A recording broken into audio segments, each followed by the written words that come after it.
मसीह यीशु के जिंदा जलाली बाबरकत और पुरफजल नाम में आप सबों को पास्टर आसिफ की तरफ से बहुत बहुत सलाम। और आप देख रहे हैं जॉन टीवी पर प्रोग्राम गॉड्स पीपल, जिसमें आप बहुत सारे ऐसे खुदाम से मिलते हैं जिनसे आप खुदा के कलाम की बातें सीखते हैं और जानते हैं खुदा के कलाम के खूबसूरत मुकाशफात, जिनके वसीला से आपको बड़ी बरकत मिलती है।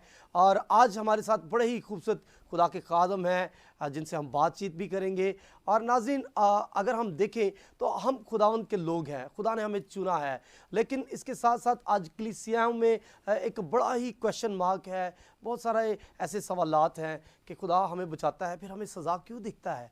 तो आज हम खुदा के खादम के साथ बातचीत करेंगे और हम उनकी ज़िंदगी के बारे में भी जानेंगे। तो आएँ आपको अपने आज के खूबसूरत गेस्ट से मिलवाते हैं जिनका नाम पास्टर दानिश असलम है। पास्टर साहब, हम आपको अपने इस प्रोग्राम में वेलकम कहते हैं। नाज़रीन, इनका ताल्लुक सिटी हिल चर्च मिनिस्ट्री के साथ है जो जहानाबाद में वाक़या है और 2002 से ये खुदावंद की खिदमत में मसरूर हैं। तो आए मिलते हैं खुदा के खादम से और इनकी टेस्टिमनी भी हम सुनेंगे। थैंक यू सो मच बाजी साहब। सबसे पहले तो मैं खुदावंद की शुक्रगुजारी करता हूँ और उसके बाद जॉन टीवी की उनकी सारी टीम और मैनेजमेंट के लिए शुक्रगुजारी करता हूँ कि आज आपके चैनल के वसीला से खुदावंद ने मौका बख्शा कि खुदावंद के कलाम को जो अपने व्यूअर्स के साथ जो है वो शेयर किया जाए। Thank you so much. तो नाजरीन, आज हम इनसे बातचीत करेंगे और जानेंगे कि क्या खुदा जो है वो शुरू ही से सज़ा देता आया है या फिर खुदा माफ़ भी करता है, प्यार भी करता है। आज हम जानेंगे और इनके थॉट्स देखेंगे कि आज ये किस टॉपिक पर हमसे बातचीत करेंगे। जी भाई साहब, तो आज खुदा ने जो मेरे दिल के अंदर जो टॉपिक डाला है वो होसिया की किताब है। Praise God. और मैं थोड़ा सा इस किताब के बारे में, इसके बारे में बताना चाहूँगा, इसके बैकग्राउंड के बारे में कि खुदा का क्या मकसद था इस बुक को लिखवाने के लिए। तो बेसिकली जो होसिया नबी का जो दौर था वो इज़राइलाइट की क्राइसिस का दौर था और इसमें जो इसराइल दो सल्तनतों के अंदर डिवाइड हो गया हुआ था और जो 10 कबीले जो एक तरफ, जिसे हम नॉर्थ किंगडम शुमाली सल्तनत कहते हैं, और 2 कबीले जो थे वो जनूबी सल्तनत के नाम से जाने जाते थे। और सोशली जो है इस कदर मुआशरे के अंदर जो है लोग वो बुत परस्ती का रुझान बहुत ज़्यादा था। लोग बाल देवता की जो पूजा करते हुए में इसके अंदर नज़र आते हैं। और इसके साथ साथ जो है ये जो होसिया नबी है इसने इसराइल के अरूज और जवाल को देखा। तो अगर हम देखें तो जो शुमाल की तरफ जो है वो हमें असूरिया नज़र आते हैं और जनूब की तरफ जो है हमें मिस्र जो है वो नज़र आता है। और अरूज उसने उस वक़्त देखा कि जब ये जो असूर और मिस्र हैं ये इंतशार का शिकार थे, तो उस वक़्त इसराइल जो शुमाली सल्तनत है और जो जनूबी सल्तनत है ये प्रॉस्पर होता है। लेकिन इसके बाद जो है हमें इसके अंदर जो है ज़वाल भी नज़र आता है, क्योंकि खुदा जो है हमें इसकी अदालत करता हुआ जो है वो नज़र आता है। तो इसमें ये बड़ी खूबसूरत किताब है और होसिया का मतलब यानी कि खुदा बचाता है। तो इसमें हम देखते हैं जब इस किताब को पढ़ते हैं, ये बड़ी खूबसूरत किताब है, तो इसमें एक बदकार औरत से शादी भी होसिया ने की। इसके मतलब क्या आप हमारे नाज़रीन के साथ शेयर करना चाहते हैं? बेसिकली अगर हम देखें तो पहले चैप्टर के अंदर खुदा जो है वो होसिया को एक बदकिरदार बीवी से जिसका नाम जूमर है, खुदा उससे जो है वो शादी करने के लिए और उससे औलाद पैदा करने के लिए कहता है। और अगर हम देखें तो खुदा क्यों उसे इसलिए उससे बदकार औरत से शादी करने के लिए कहता है, क्योंकि इसराइल जो है उसने भी खुदा के साथ बेवफाई की थी और वो खुदा को छोड़कर और मबूदों के पीछे जो है वो में जाता हुआ नज़र आता है। तो होसिया जो है वो अपने दिल के अंदर उस इमोशन को वो लेता है कि उसकी बीवी जो है उसको उसके साथ बेवफाई करती है और उसको छोड़कर जब वो चली जाती है।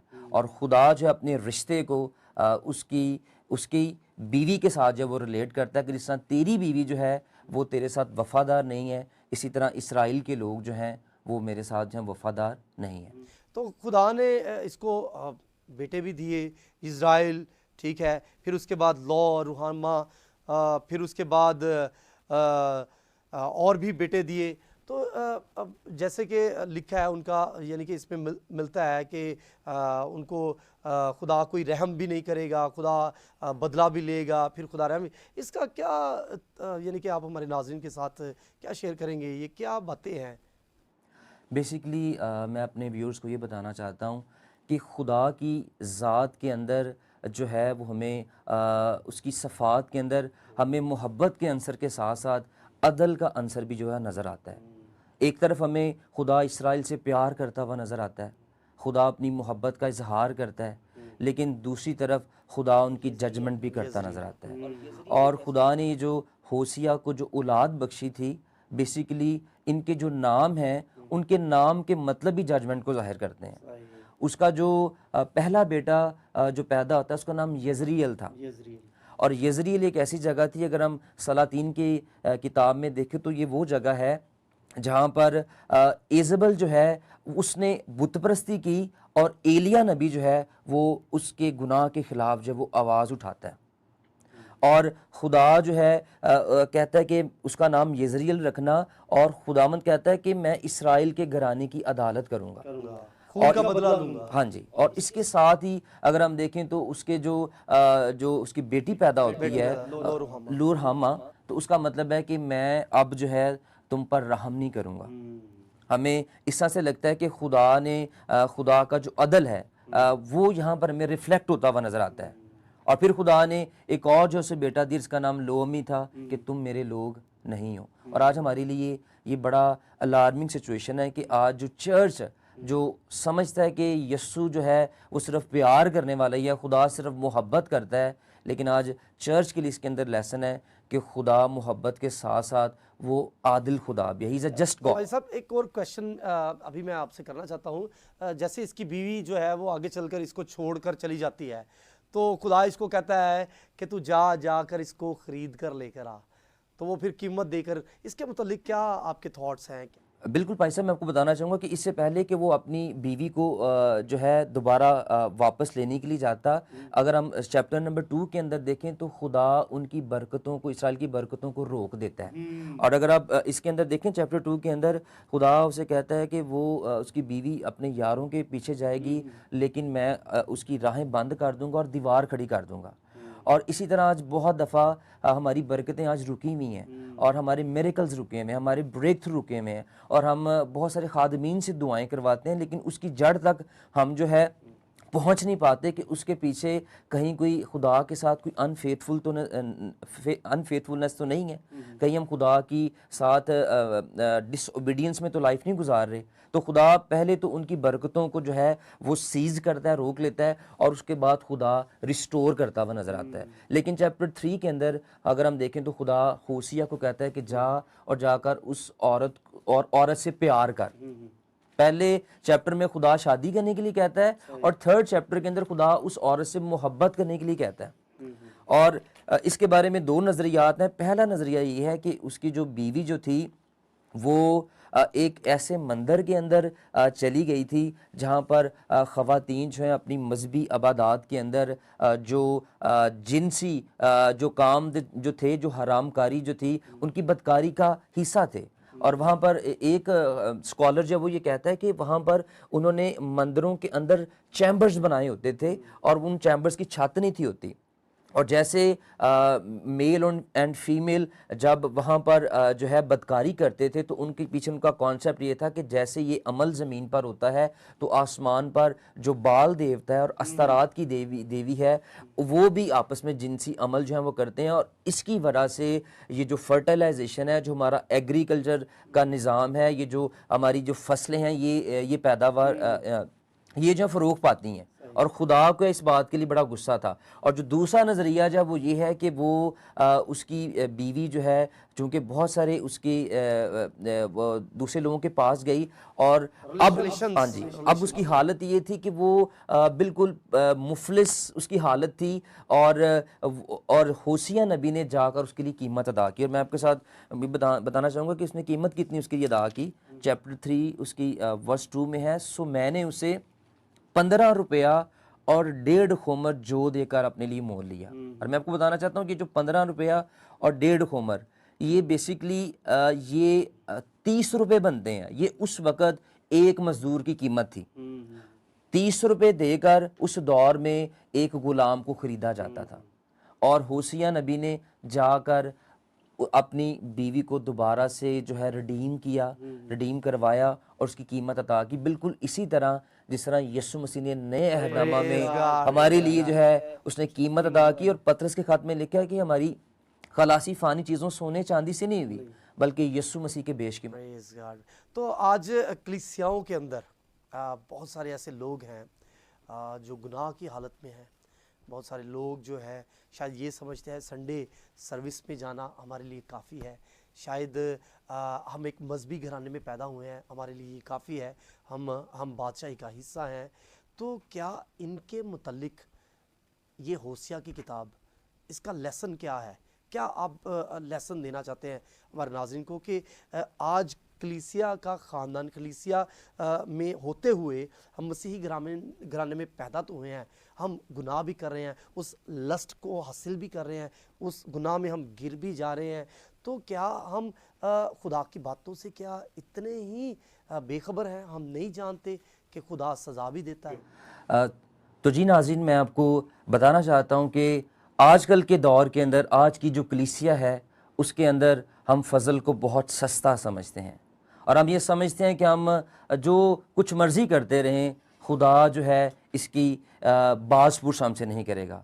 लेकिन मैं आपको बताना चाहता हूँ, अगरचे खुदावन यीशु मसीह ने हमारे लिए अपनी जान की कीमत अदा की है, उसने वो कीमत अदा की है जो सोना और चांदी या दुनिया की कोई ऐसी चीज़ उसका मुतबादिल नहीं है। लेकिन इसके बावजूद खुदा जो है वो अदल का खुदा है और खुदा जो है वो अदालत करेगा और अदालत का काम चर्च से शुरू होगा।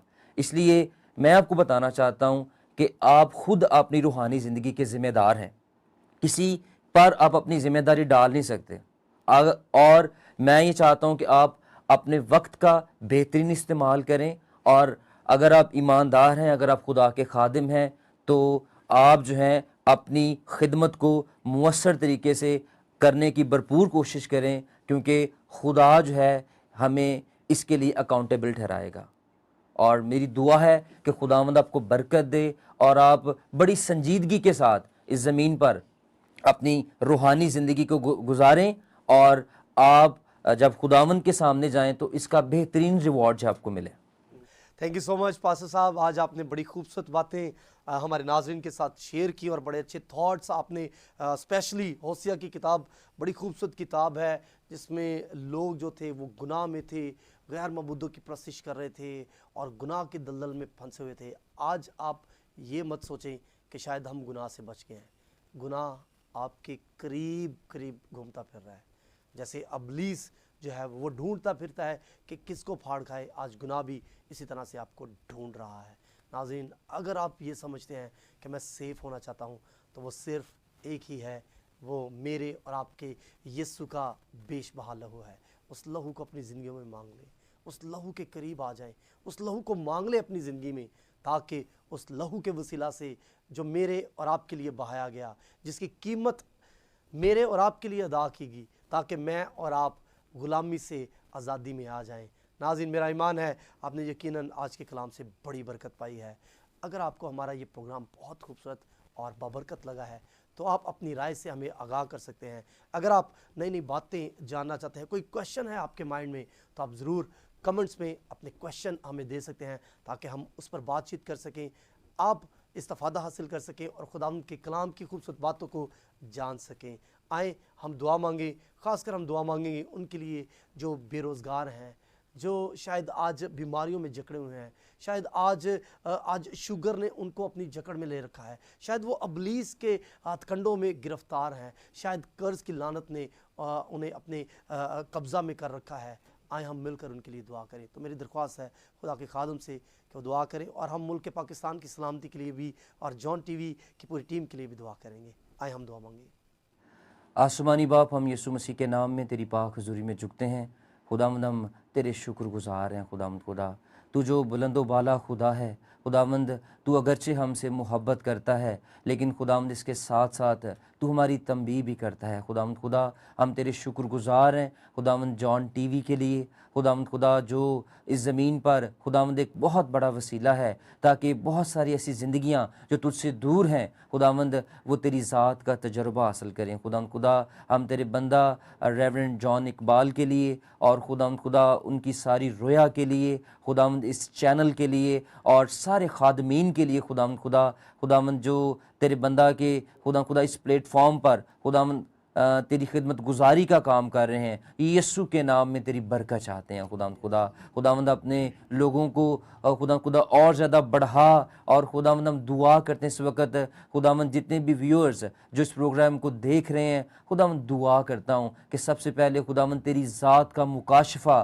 खुदावंद पर खुल जाए और लोग खुदावंद खुदा यीशु के नाम में तो खुदावंद तुझे अपना शख्सी नजात दहिंदा कबूल करें और तेरे नाम से और तेरे लहू की कुदरत से हर तरह की बीमारियां खुदावंद जो रूहानी ज़हनी जज्बाती जिस्मानी हैं यीशु मसीह के नाम में जाती रहें। खुदावंद खुदा जो ताल्लुकात बीमार हैं तेरे नाम से हील हो जाएं। खुदावंद खुदा, खुदावंद फाइनेंसिस के अंदर तेरी हीलिंग मांगते हैं खुदावंद खुदा और दुआ करते हैं खुदावंद खुदा जो लोग बेरोज़गार हैं यीशु के नाम में खुदावंद आसमान को खोल और खुदावंद खुदा तू खुदावंद खुदा उनके लिए रोज़गार फराहम कर। खुदावंद खुदा दुआ करते हैं खुदावंद खुदा, खुदावंद अपने मुल्क पाकिस्तान के लिए यीशु के नाम में तेरी सलामती चाहते हैं और खुदावंद दुआ करते हैं कि मुल्क तरक्की करे, खुशहाल हो और खुदावंद इसमें सदा अंजील के दरवाजे खुले रहें। तेरा शुक्र, तेरी तारीफ़ हो। ऐ बाप हम ये दुआ तेरे बेटे अपने खुदावंद यीशु के नाम में मांगते हैं, आमीन। आमीन। इसी के साथ वक्त हुआ चाहता है प्रोग्राम के इख्तिताम का। इजाज़त दीजिए पास्टर आसिफ और पास्टर दानिश को। नए प्रोग्राम के साथ, नए मेहमान के साथ हाजिर होंगे। God bless John TV, God bless Pakistan.